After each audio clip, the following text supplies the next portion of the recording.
नमस्कार studio melody Bargarh रे आज गोटे सुंदर गीत रेकर्डिंग होती जेनटा कि लिखिछन आमर बिनका भंडार गाँव कौशली कवि श्रीजुक्त प्राणबंधु नायक एवं संगीत सजाई गीत के गाई मुई श्री पंचानन जगदेला आउ ई गीत के तैयारी कर श्रीजुक्त संतोष कुमार राणा। धन्यवाद।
আরে বাবু বনমালী তোর কথা ভালি ভালি মরমে হেউছে ঘারি পরাণ যাউছে জলি।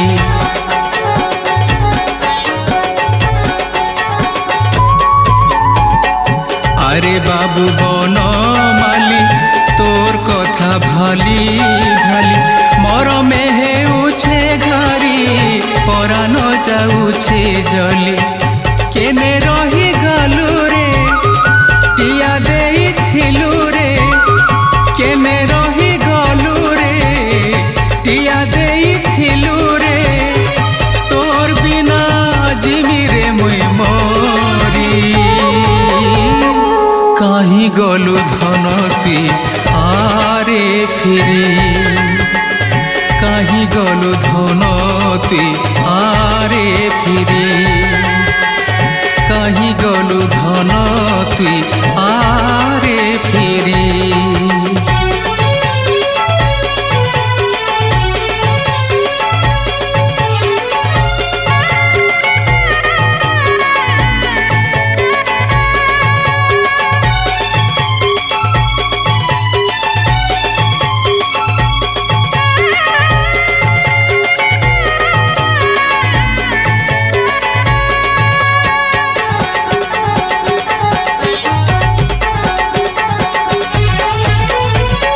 ভরা নই ঠেলি দেই গলু রে মাধই কায়ে পাপ করিথিলি মায়ে লোক দেই।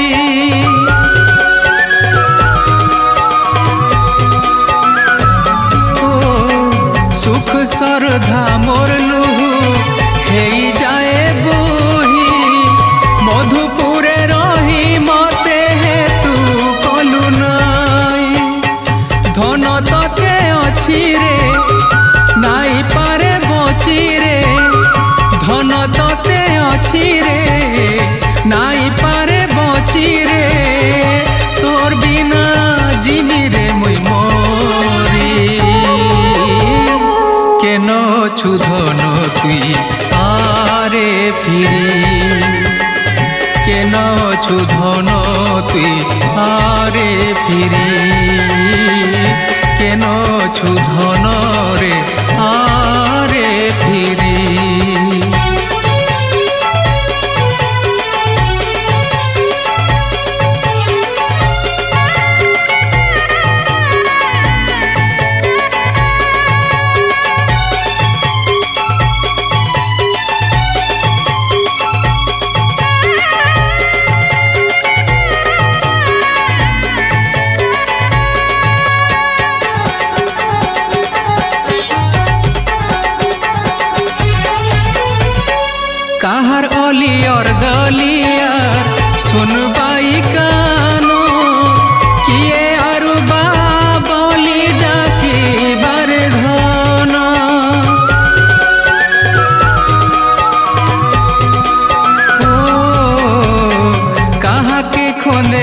বসেই তুলুথিমি জন কাহার মুহ দেখি ঔষধ হেবারে মোর মন কার বুলে ভুলি রে গলু গলা মালি রে কাহার বুলে ভুলি রে গলু গলা মালি রে তোর বিনা জিমি রে মুই মরি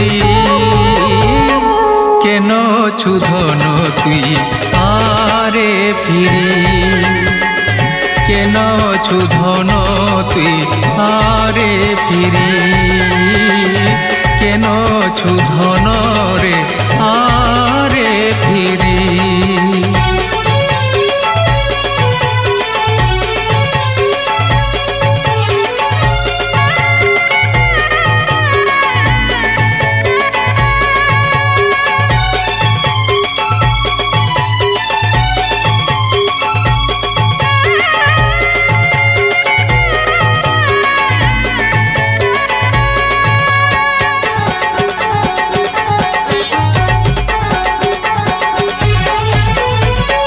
তুই থিলু কাহ্নুরে মো আখির পিতুলা হরাই হেউছে ততে বড়া গুলগুলা